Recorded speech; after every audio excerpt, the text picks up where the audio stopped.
Okay, look, I'm gonna be honest. For the past couple of months, there's been a lot of soul searching that I had to do. I have so many questions yet to be answered.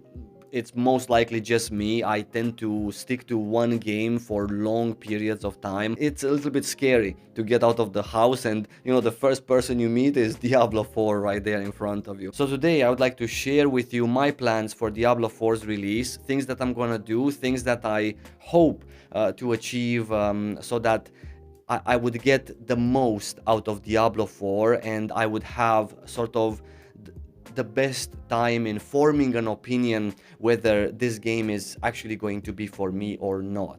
I will start on softcore to really discover all of the classes and eventually decide which one I'm gonna main, let's say. There is such a thing in Diablo 4 as maining a class, taking it to the extreme, trying various builds and gear setups. So that was very good news for me since it's a very familiar idea from MMORPGs, right? I think the hardcore game mode is a super exciting thing. I definitely belong there 100%, because you die and lose your character. So myself, as a person who really appreciates this healthy dose of stress, is just so up my alley. But I'm still a new player, and no matter how many hours I spend on d4builds.gg, by the way, my new favorite activity is to just spend there and just think about skills and how they go along with each other.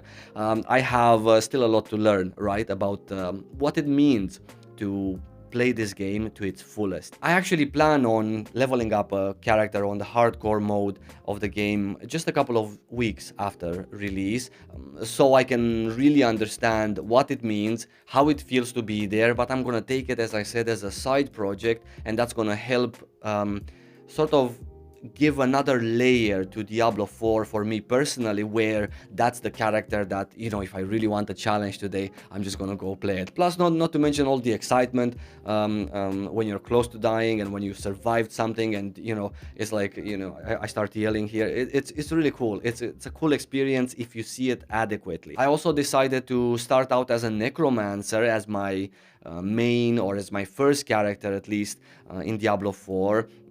As a new player, I played all of the classes during the beta and the server slam, but I did feel that the necromancer gave me everything I could ever want to begin my ARPG adventure. It was super fun, that's the most important thing, and also a unique experience during the betas, and it allowed me the freedom of, how can I say this, feeling good about myself as a player, not only combat wise or damage wise, but also understanding the class and giving me the joy of feeling growth. The more I leveled, the more skill points I got. When I got a new item, I really felt the difference there. I'm also madly in love with the druid aesthetics and the idea of the class, but obviously, having played druid in the first beta, the second beta, I don't really feel that I should begin with it. I don't want I just don't want a sweaty time for my very first experience with Diablo 4, and that's why I'm leaving my druid as maybe like my second project after my softcore necromancer. As for leveling and gearing up, luckily for me, I don't watch cutscenes, right? And I don't particularly enjoy the story in games. So I plan to zoom to level 50, skip every cutscene that's skippable, finish my capstone dungeon as fast as possible. I'm gonna be blasting for 18 hours a day every single day. And even though I'm gonna be doing it solo, I think I'm still gonna have a pretty decent pace to get to 50 and finish this capstone dungeon. Obviously, there's no competition in terms of, hey, who's gonna get first to level 50 and first to level 100, because I don't have any chance versus, maybe experienced players or players that are playing in a party, as that one gives you just overall a faster time getting the dungeons done, zooming through the levels, etc. After my capstone dungeon is complete, and I can swap from world tier 1 or 2, whatever I was, into world tier 3, that is when the most exciting part begins for me in Diablo 4. It's basically all of the cool stuff in one package. Harder content, hell tides, better gear, all of the perks from the Paragon levels, harder and harder nightmare dungeons, which is like the endgame content, all at once, right? On your way from 50 to 100. And that bracket right there, I really want to enjoy it. I really want to learn my class, what's possible, swap around builds, test various things, get together a really good looking, like a legendary power stash, just set up the right path for all my subsequent characters to also have a good time in the game, but also myself to really discover everything. The open world events, by the way, man, am I gonna be doing open world events?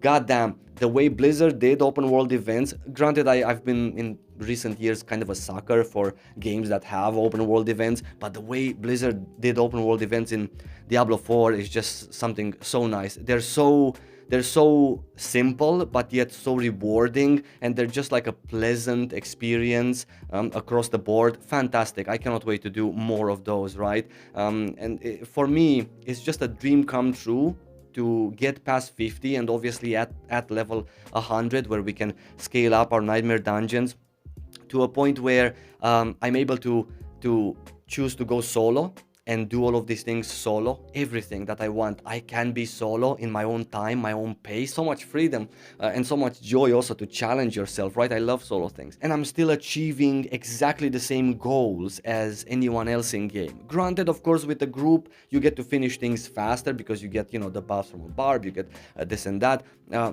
But it's just a matter of speed. It's not a matter of more or better. TLDR, my week 1 is going to be spent on my Necromancer all the way to level 100. I do believe I can reach level 100 with my playtime in 1 week, even though I will take my time in between 50 and 100. And then I want my week 2 to be dedicated to my Druid and do exactly the same things as I did on my Necromancer, with the exception of maybe skipping the story, because I think that you don't need to do it on other characters if you've finished it once, or you can skip it. So assuming on my Druid I can just spend my time in dungeons and just level up, get levels like that all the way to 100, that would be a dream come true. But if I have to do the campaign, I'm going to do it again. And then week 3 is going to be the week where I decide what class I'm really going to be pushing forward all the way up to, past 100 nightmare dungeons, to really squeeze as much as possible from the class. And I'm thinking to myself that by the time season 1 comes about, they said it's gonna be mid to late July,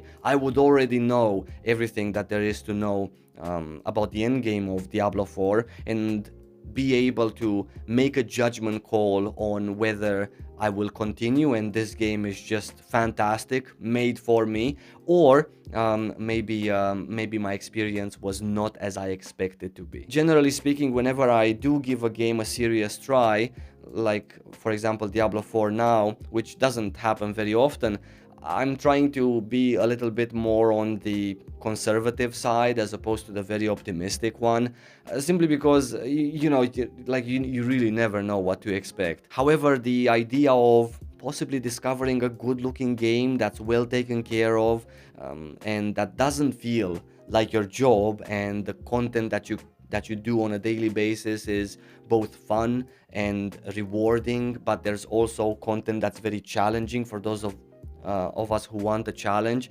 is a very exciting idea. A game where maybe player skill and hard farm or time spent in game is valued much higher than real money. All of these things are very interesting and very exciting thoughts to have, and I currently have them. I hope I'm not going to be disappointed, but I guess we're going to have to see what's going to happen. In the meantime, until my next video, thank you so much for watching this one. I appreciate you. If you have any advice for a new player to ARPGs Diablo 4 and you're a Diablo veteran, please let me know in the comments below. I read them, and I take everything seriously. No, I don't. I take it with a grain of salt in some cases. It's all good. Let me know what you think in the comments below. I'm gonna see you really soon. Take care.